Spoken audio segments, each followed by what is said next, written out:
wabarakatuh. Ketemu lagi dengan saya di channel Pojok Parenting. Oke, pada kesempatan ini saya akan membahas tentang pengendalian stres dan emosi bagi orang tua dan anak. Baik, sahabat Pojok Parenting, kita tahu bahwa setiap individu lahir dengan membawa berbagai potensi, kemampuan, ciri dan sifat yang berbeda-beda. Artinya, setiap orang memiliki kemampuan potensi yang berbeda antara satu dengan yang lainnya. Jadi tidak sama antara, contoh misalkan dalam keluarga, kemampuan potensi yang dimiliki antara adik dengan kakaknya itu kemungkinan bisa saja berbeda. Jadi orang tua harus paham ketika dalam pendidikan atau mendidik, pendekatannya tidak bisa disamaratakan antara adik dengan kakak. Bisa saja kemampuan dan potensinya itu berbeda, sehingga dalam mendidik, mengasuh itu kita selaku orang tua harus paham dulu apa kemampuannya, apa potensinya. Jadi jangan sampai salah mengarahkan. Contoh misalkan adiknya, dia memiliki potensi di seni, dia bisa menyanyi. Kemudian orang tua tidak paham dengan potensi itu, sehingga orang tua salah mengarahkan. Malah misalkan orang tua mengarahkan ke hal lain, ke potensi lain. Jelas itu akan menolak, karena tidak sesuai dengan potensi yang dimilikinya. Misalkan dileskan untuk sepak bola, jelas itu tidak sesuai dengan apa yang dimiliki oleh anak itu kemampuannya. Nah, karena tadi berbeda-beda, setiap anak memiliki kemampuan yang berbeda, sehingga dalam perkembangannya, tumbuh kembangnya akan selalu memiliki kelebihan dan kelemahan. Orang tua juga harus paham apa kelemahan, apa kelebihannya. Jangan sampai kelemahannya diisi supaya mampu. Ini akan sulit. Meskipun bisa, tapi membutuhkan proses dan perjuangan yang sangat keras sekali. Jadi secara fitrah, secara bawaan, anak-anak itu sudah membawa berbagai potensi.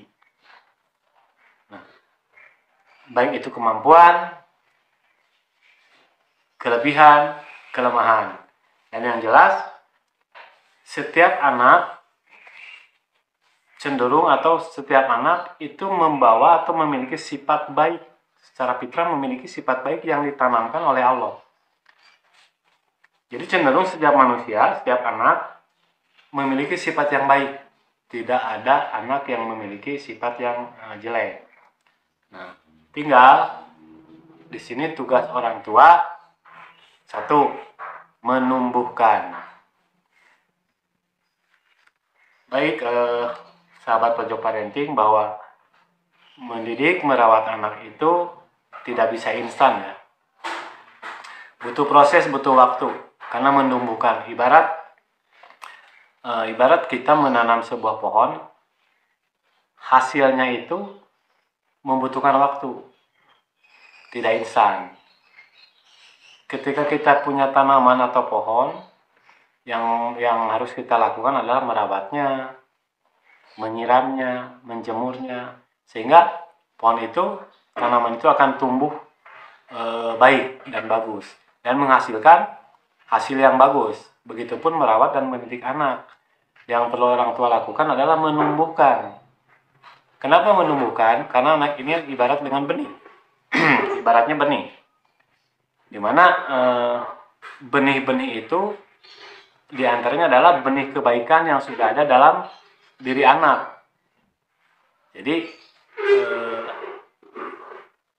benih itu sudah ada, hingga berkembanglah perilaku yang positif. Kalau kita merawatnya, mendidiknya dengan cara-cara yang positif. Nah, ini sesungguhnya ini inti dari pengasuhan terbaik untuk kepentingan terbaik anak yang disebut dengan good parenting. Baik, bahwa setiap anak tadi, saya ulang sekali lagi, setiap anak memiliki potensi, kemampuan, kelemahan masing-masing yang berbeda. Dan yang pasti setiap anak itu ketika lahir dibarengi atau dianugerahi sebuah emosi. Saya ulang lagi bahwa emosi itu bukan hanya marah saja, tapi emosi itu ada bahagia, tertawa, tersenyum, sedih, menangis, getir, menjerit, marah, membentak, menyerang, menangis. Itulah emosi. Jadi emosi itu yang selama ini persepsi masyarakat kita bahwa emosi itu identik dengan marah, tapi tidak seperti itu, banyak aspeknya dalam emosi itu.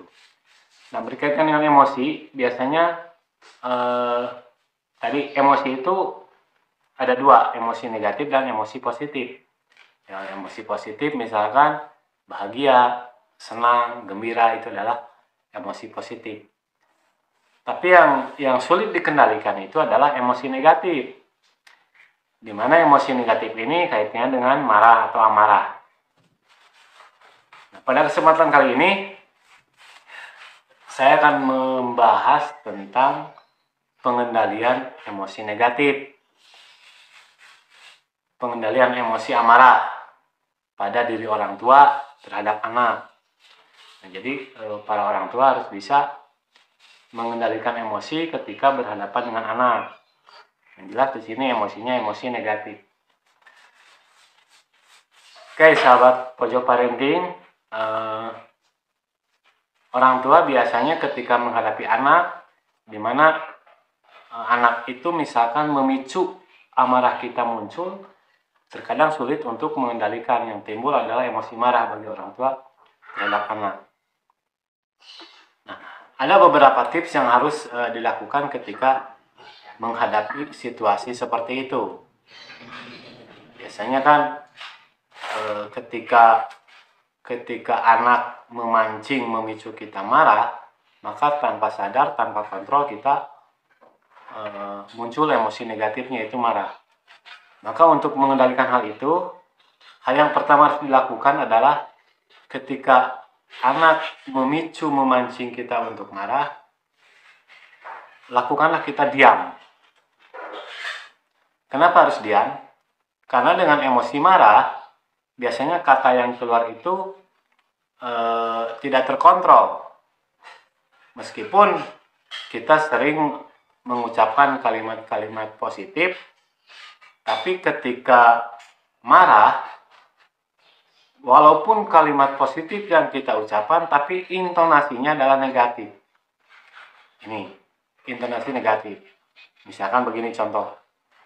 Ketika anak memicu kita untuk marah, kita mengucapkan istighfar, astagfirullahaladzim, tapi dengan nada yang tinggi, dengan nada yang negatif. Maka itu tetap aura negatif yang muncul, meskipun kalimat-kalimat itu kalimat thayyibah. Maka yang harus dilakukan yang pertama adalah diam. Kita jangan terpicu, kendalikanlah dengan diam. Itu yang harus orang tua lakukan ketika menghadapi anak yang memicu kita untuk marah. Kemudian yang kedua, segeralah menarik nafas panjang. Tahan antara 5-10 detik. Contoh misalkan begini. Keluarkan dari mulut, berulang selama 3 kali. Kenapa hal itu harus dilakukan? Kenapa ketika muncul emosi marah, emosi negatif, kita harus menarik nafas panjang? Karena ketika marah, biasanya terjadi tekanan sehingga darah terpacu mengalir ke atas. Pada saat kita narik nafas, oksigen akan ikut dalam aliran menuju ke ruang otak. keadaan ini akan membuat lebih rileks. Jadi ketika anak memicu kita marah, nah, tarik nafas. Ini terjadi tekanan sehingga darah terpacu mengalir ke atas. Pada saat kita menarik nafas, oksigen akan ikut dalam aliran darah menuju ke ruang otak. Ini akan membuat rileks, akan membuat lebih tenang. Hal yang ketiga yang harus dilakukan adalah dalam kondisi lebih tenang, ketika misalkan anak memicu kita untuk marah. Setelah kita narik napas panjang, ingat bahwa anak itu atau mengingat hal-hal yang paling menyenangkan, bahwa anak itu memang kita harus mengingat anak itu menyenangkan saat-saat bergembira dengan anak.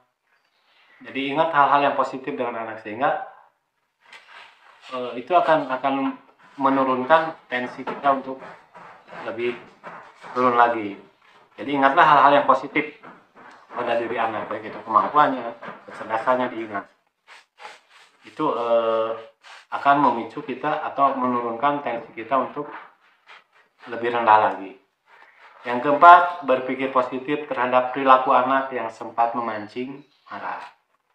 Jadi teruslah berpikir positif, jangan berpikir negatif.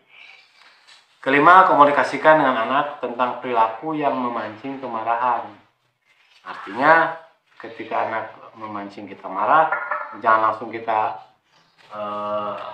menginterogasi, tapi biarkan rileks dulu. Nanti setelah setengah jam atau 1 jam atau menjelang tidur baru dikomunikasikan. Artinya tidak langsung pada saat terjadi, tapi berikan jeda. Menjelang tidur biasanya adalah waktu yang paling efektif untuk komunikasi dengan anak. Nah, itu tips untuk kita selaku orang tua ketika menghadapi anak yang memicu kita, memancing kita untuk marah. Oke, itu mudah-mudahan tips itu bisa menjadi inspirasi, juga bisa diterapkan oleh ayah bunda di rumah, meskipun memang sulit, tapi katakan bisa, dan butuh proses untuk melakukan hal itu. Oke, sekian, terima kasih. Assalamualaikum warahmatullahi wabarakatuh.